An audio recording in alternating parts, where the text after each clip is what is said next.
Welcome to the Encore Audio Archives YouTube channel. I'm Taper Dave, and this is my channel. I've uploaded hundreds of talks here that I've recorded at meetings in West LA, and I've also recorded conventions starting in 2013. I've got a bunch of those up. And Walt and Mary Murray, the original owners of Encore Audio Archives, started the company in the 80s, and Walt recorded Joe and Charlie's and a bunch of stuff down in Vista, California. My sobriety date is June 20th of 1994.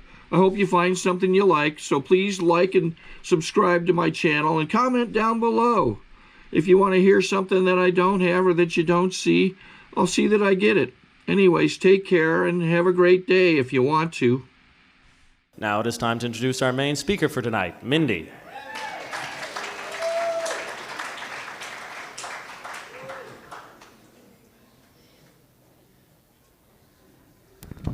Hi, I'm Mindy. I'm an alcoholic.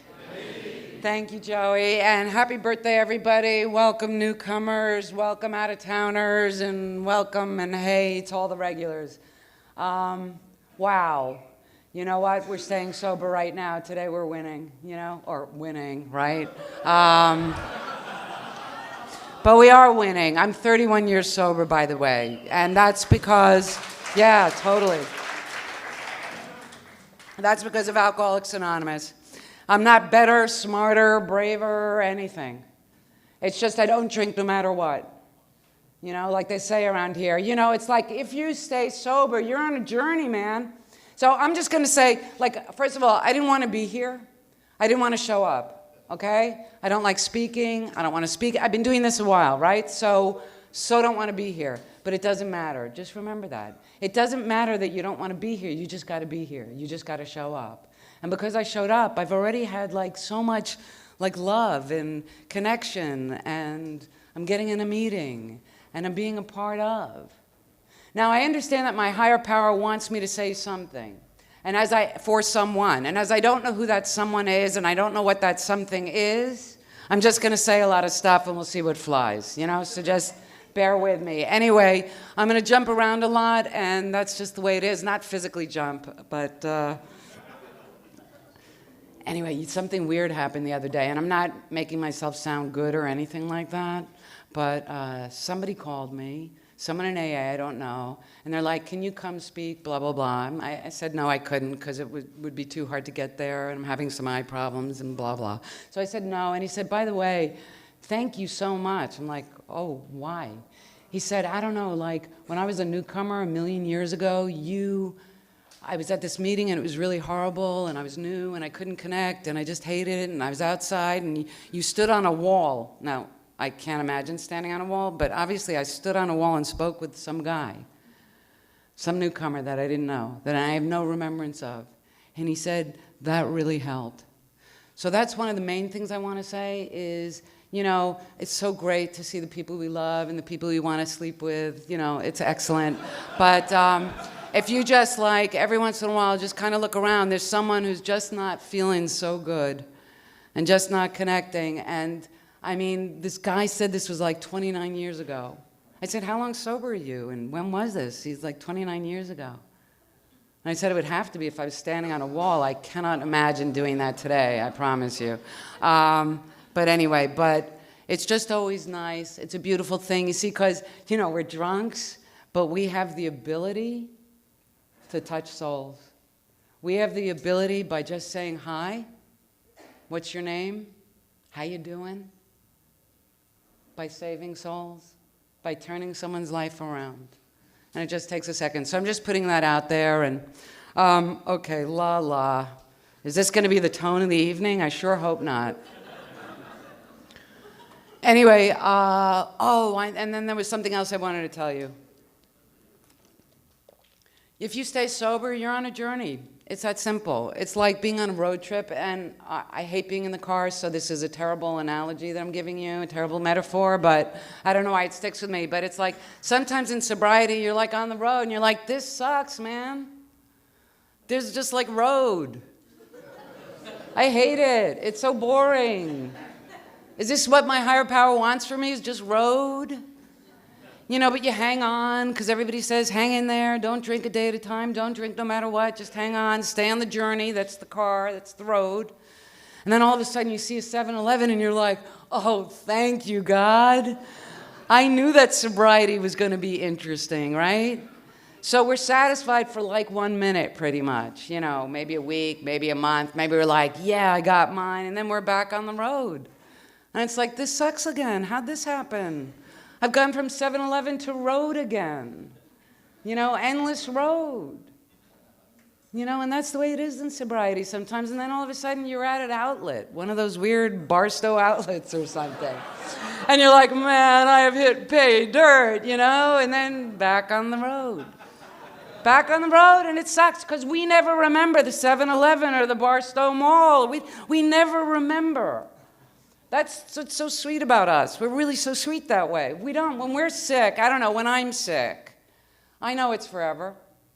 If it's a cold, I know it's just never going away. I can't ever remember a time when I wasn't coughing, you know?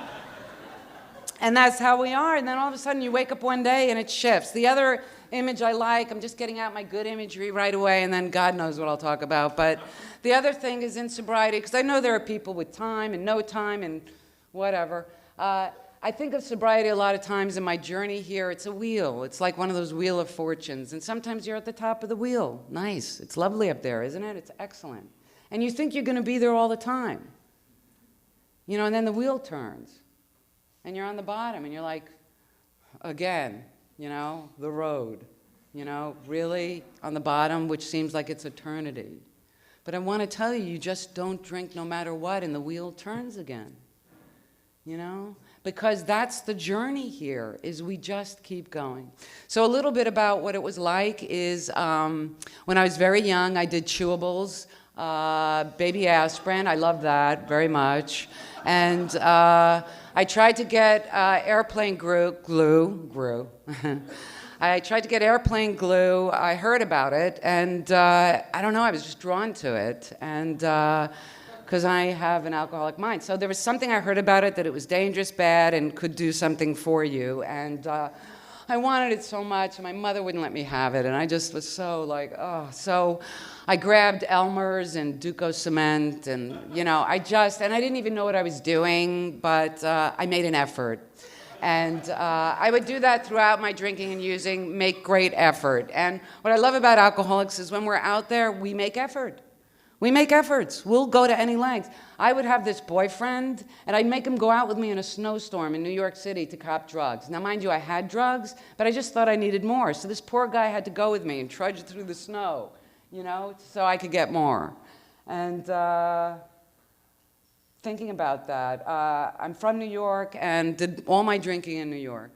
And I hated, like, the next morning phone call when one friend of mine would call up and say, did you sleep with Dominic? And I'd think, I don't have no idea.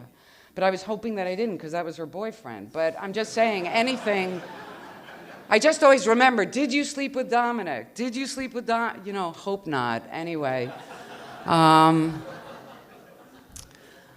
So my first were chewables, glue, Temple wine. And that was a morning drink, you know, because that's when Temple was. And it burned. It tasted terrible. It hurt my stomach. But there was something about it that made me want more, you know. And all my boyfriends in high school, I don't know their names. They had a drug or a drink.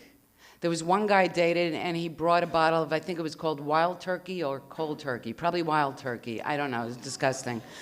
Then there was another boyfriend, and he had Crystal, you know, so that was lovely. And another one dealt, so, you know, that was nice. And I had all these people lined up. Oh, here's the other thing. You know, you know how, like, people are like, AA. When I came in, they're like, AA, just alcohol. And I'm like, dude, I never knew it would become an issue. Like, oh, wait, I'm drinking. Better not take any drugs, because then one day I'll be in AA, you know. And, you know, basically I would do anything I could to keep going higher and higher and higher, because it was never enough. Never enough. My first major drunk, I'm jumping around. Now I'm drinking. I love free water. Isn't that stupid? I have water at home. And yet the thought of coming all this way and getting a free drink, that's the alcoholic in me. I sold my ass for drinks. I mean, I really, literally. Yes, I'll date you. Buy me a double. You know, it was that easy to date me.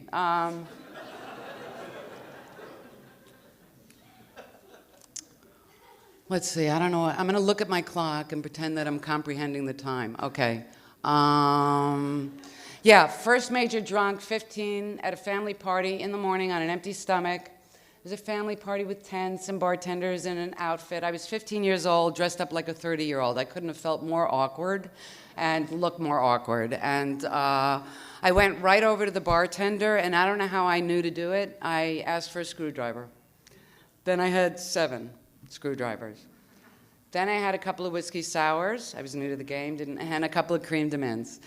And before I was violently ill, I felt fabulous. I looked good in my outfit, and I felt 30. And around the time I was smoking a cigar and being very clever and witty, I thought, my parents must have noticed what I was doing and said, please leave the party. You're just go away.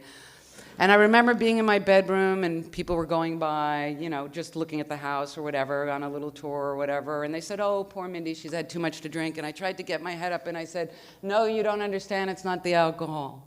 None of that came out, but that's what I wanted to say. And then I was so sick and I said, oh God, I'm so sick, please help, I'll never do this again. And as soon as I felt better, I smiled and planned my next drunk. And pretty much, that's the way I drank. No one ever said, drink like a lady. I don't know what that is. I drank like an alcoholic. If there was an invisible line, I crossed it because I didn't see it because it's invisible. It's so stupid. Why have an invisible line? Why not have a flashing? I don't understand. You cross an invisible line because it's invisible. How do I know? Maybe somebody, you know, I used to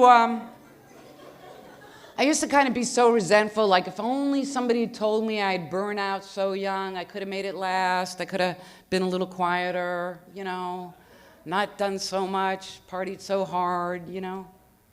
But it's like there was no, you know. If 1 makes me feel good, 2 makes me feel better.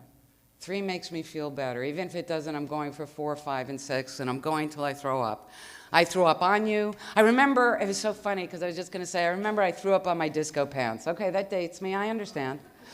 But I remember I was at Studio 4, and that's all I remember. I was outside Studio 4. I remember walking into Studio 54 and thinking, that's great, then I don't remember. So I think I had a good time, and I'm sure I did. And if not, I don't remember, so it doesn't really matter. Anyway, I drugged and drank, and it ran my life. And I remember one time in Boston, the other thing about blaming other people, you know, I remember I was always blaming someone else for if the alcohol and drugs were turning on me, it was always whatever boy I was dating, his fault, you know? And I remember one night I wanted to leave. I was with a group of friends and my boyfriend in Boston. And they just seemed so boring to me because I was very drunk at that time. And I thought, I'm going to go to a new table and make new friends. So I left them. And at some point, they're like, good, you know? And somehow that night, all I remember is I'm walking home in the snow. I'm drunk, and I don't know where I live anymore. And everybody's gone because I made them all go away. And I guess I dumped that little couple, the 2 couples that seemed so weird anyway, so I got rid of them. And I have this image of myself walking, falling, walking, falling. And I have no idea where I live. And I just thought, okay, just keep walking, falling, walking, falling, walking, falling. And I kind of somehow remember I got home, you know? And there were many nights I should have died. I remember in New York City, I was in an alleyway trying to rip off a drug dealer for a drug I didn't even care about. But it just seemed like an activity, and that was the other problem. When I was drinking and using, I felt so dead and numb that unless I was almost dying, it was an off night. So I would do these weird kind of things. And also, this is going to date me, but who cares? I'm really old and very tired. But there used to be this game in New York I would play called Are You Son of Sam? And that was basically, you know, it could be looking, are you Mr. Goodbar? It didn't really matter. It just meant that, you know, I just kind of go out and, you know, just see what the evening brought. And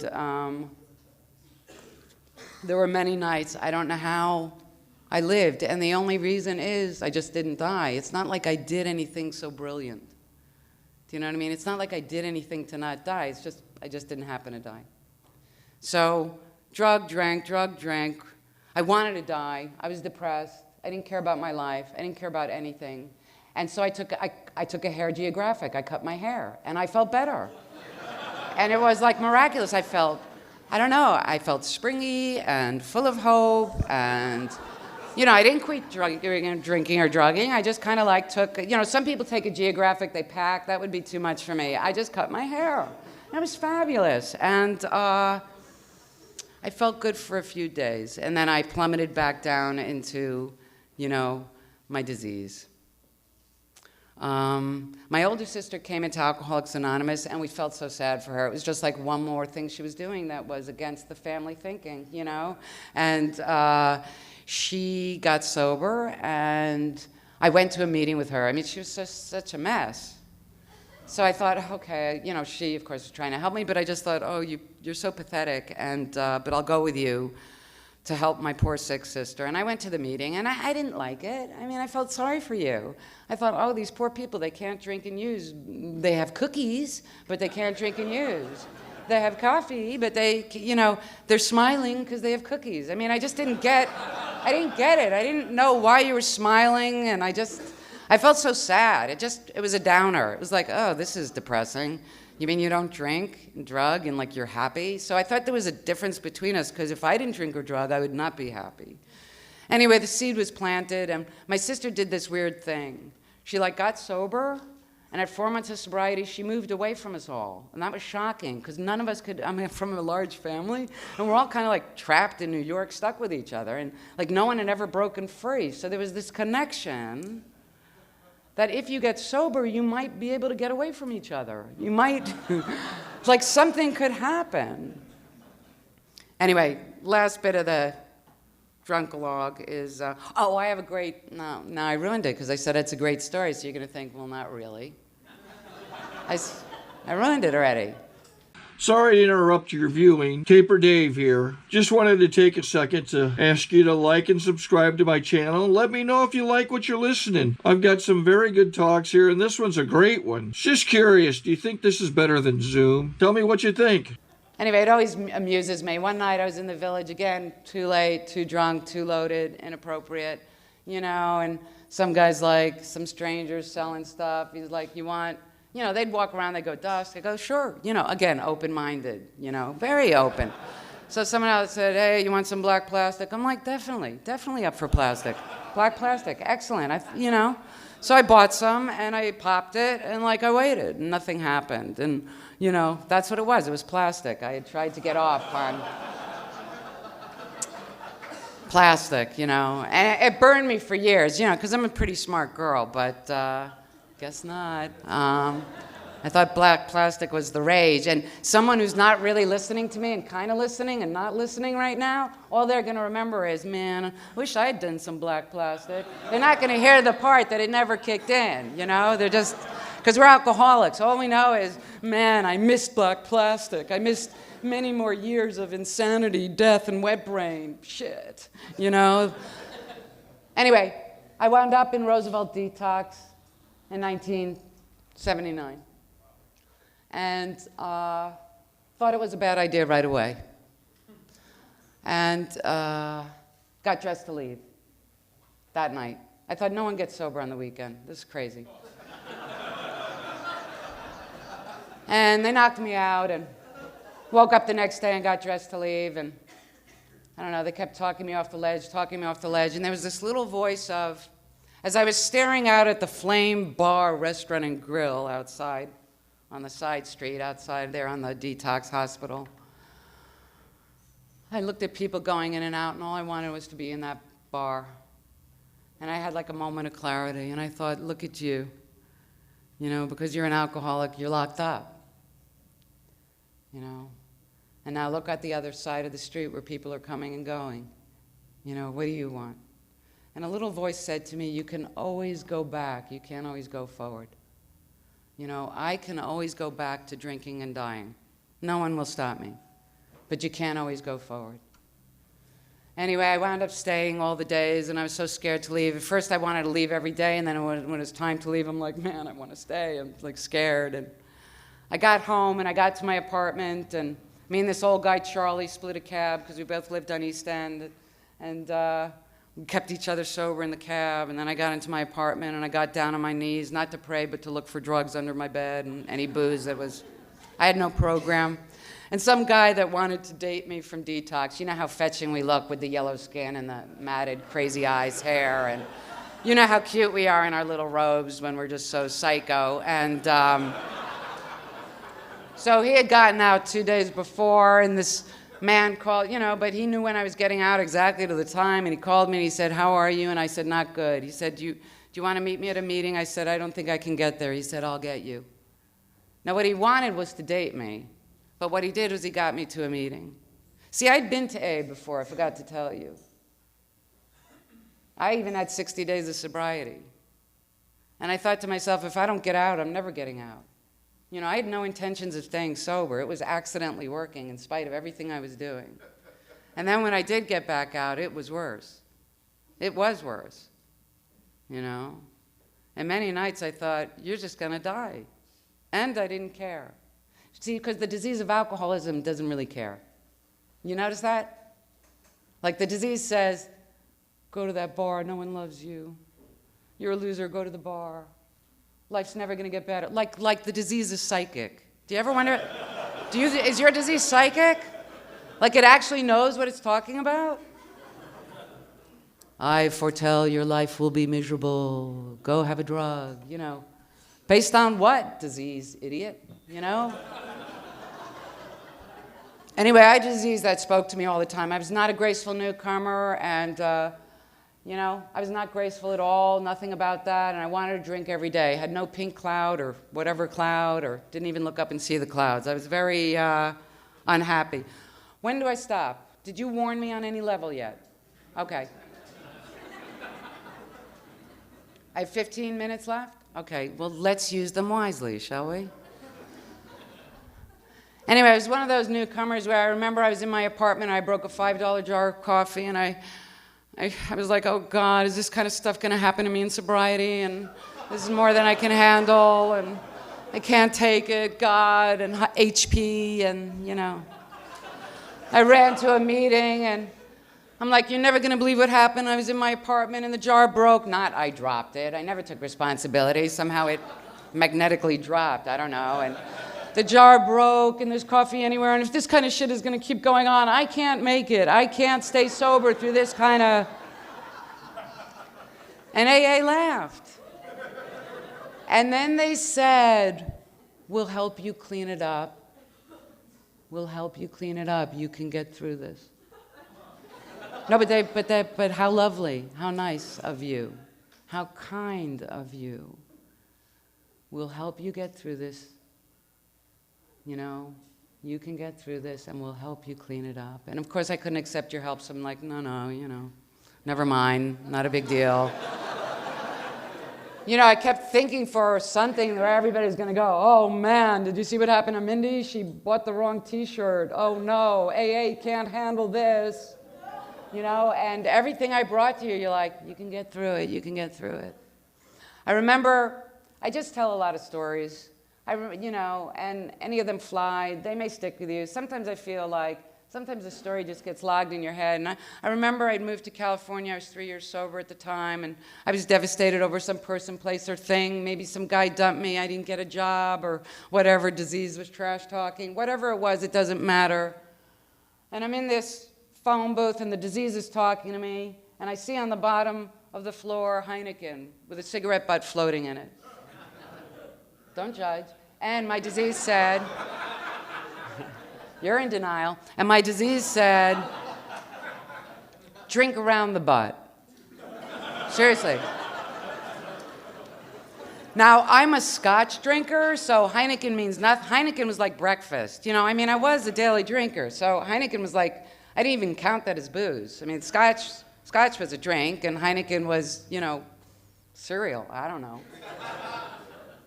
And my disease said drink around the butt, and the good news is I didn't stay in the phone booth. When your disease starts talking, get out of the area. run to a meeting.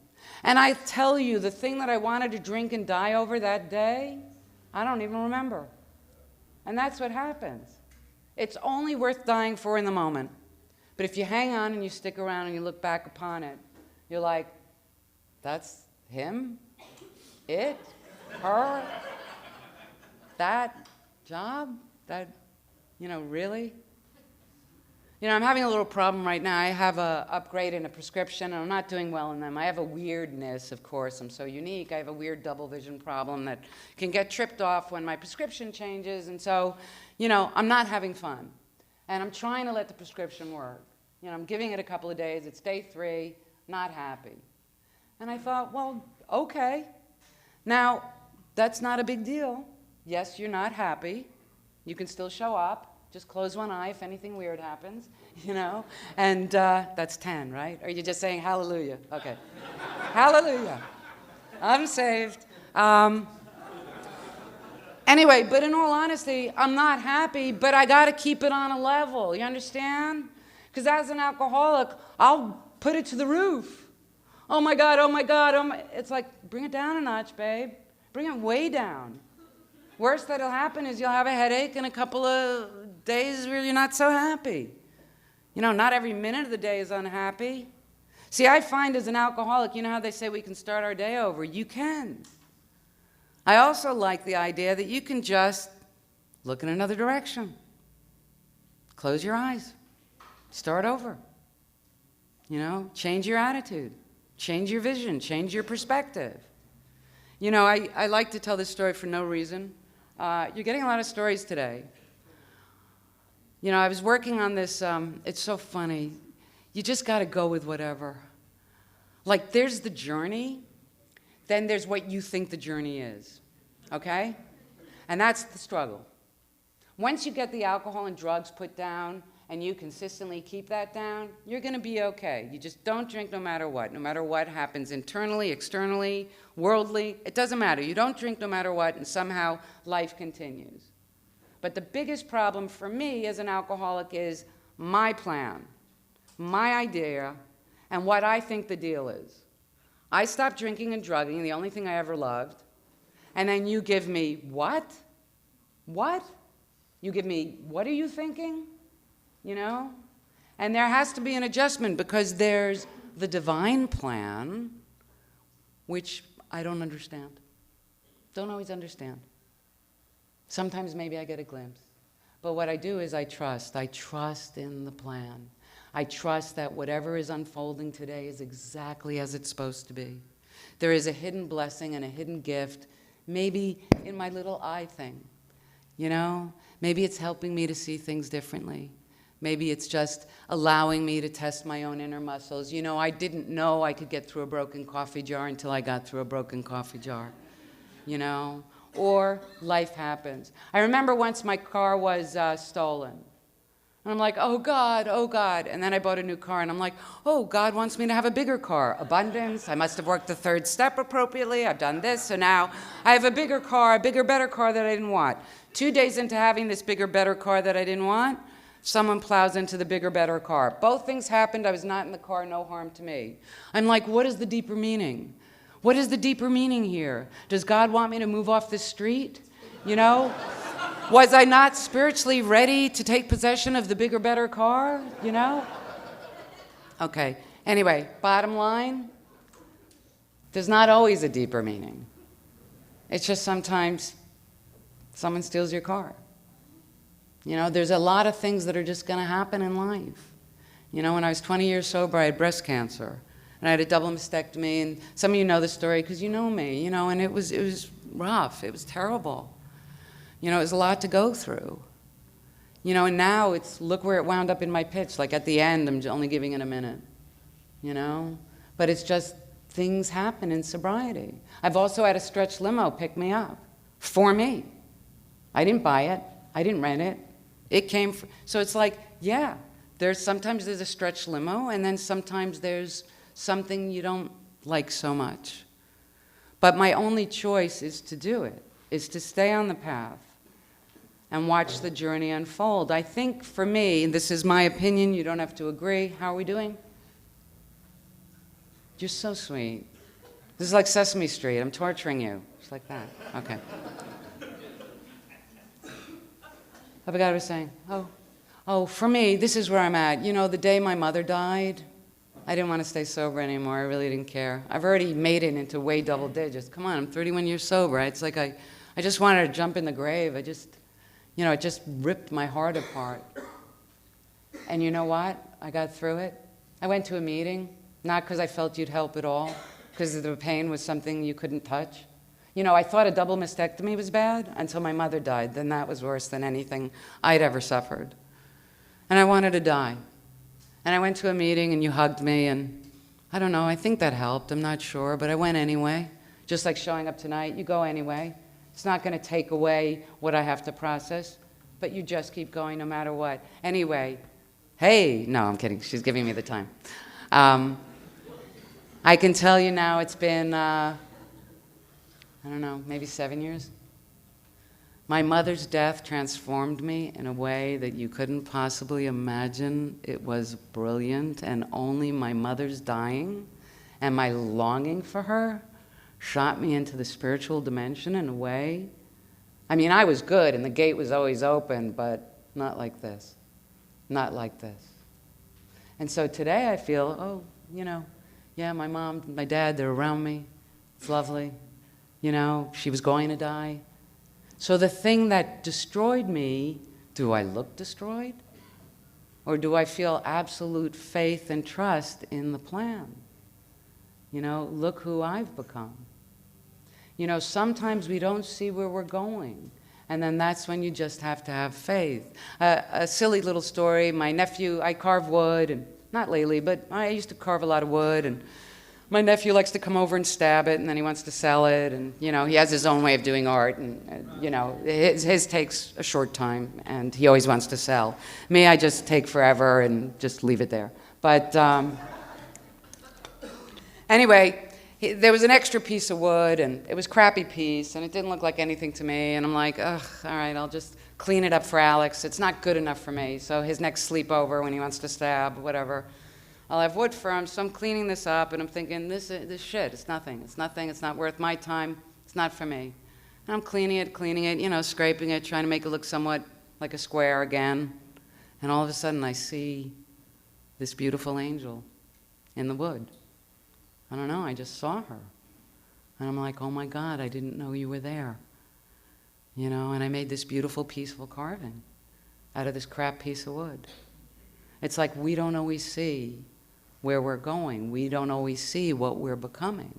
We look at something and we're like, just a piece of wood. It's like, no, sweetie, that's the part of the road trip that takes you to a whole nother level. I now, for me today, just feel I'm here on a soul journey. You know, I was chosen to stay sober to be of service. My soul agreed to be of service. Alcoholics Anonymous was going to be the vehicle, you know? And everything else I do is really just about my learning, my growing, my learning, my growing. And how are we? 3 minutes. And so what do I want to say in 3 minutes? I know that whatever I am going through, that it will pass. Whatever you are going through, it'll pass. Just trust that the picture that you see is not necessarily the picture or the why that you're here. These are my opinions. I know that if I drink, the journey's over. I know that if I drink, I don't get to move forward with what else I came here to do. You know, it's not the things I used to care about externally. I don't even care about them anymore. I changed, or life changed me, you know, and that's okay. Isn't that great? Because that's what was meant to be for me, you know. So it's an incredible thing to just say, when something comes up, okay, don't drink, don't use, and I wonder what God has in mind. I wonder what God is showing me. I wonder how I can embrace what's going on today and not worry, not have fear, and trust in this process. Thank you for my life.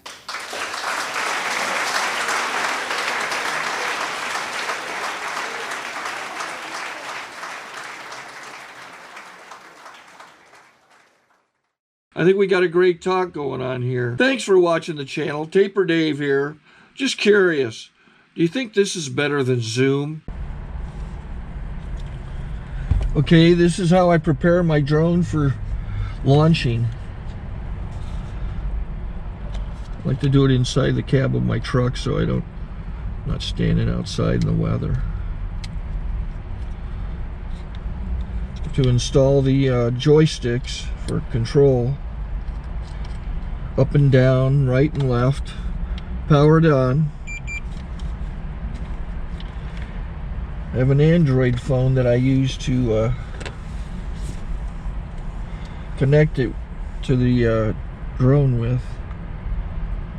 And it's actually controlled through the iPhone, through an app. Oops, wrong way. It's actually controlled through the iPhone, or through this Android phone, through the app. It's actually controlled through the Android phone, through an app, and you connect it through this short connection right here.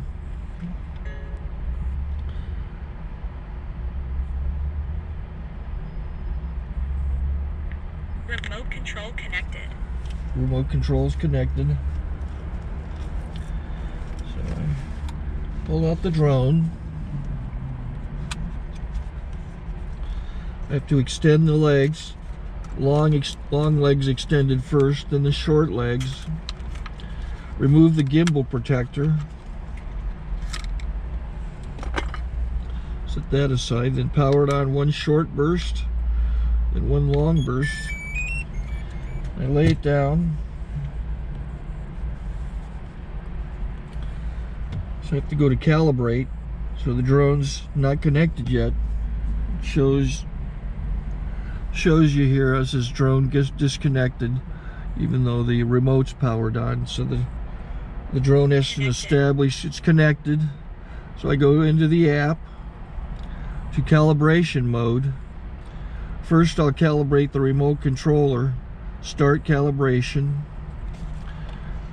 Out, in, oop, out, in, up, down, and then this little wheel is to control the gimbal. So it's calibrated. Go to gimbal calibration, start calibration, and then it calibrates the gimbal. I don't know if that shows up. The gimbal's moving all over the place. Changes, you can see it on the video. And I'm calibrated to take off. It's acquired 7 satellites at the moment.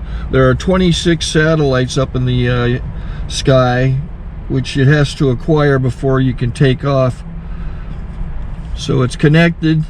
It's got enough satellites. This is white. I can go to press this little arrow button, swipe right to take off, and it would start the motors if I slid this to the right, but I'll wait till I get outside. Don't want to do it inside.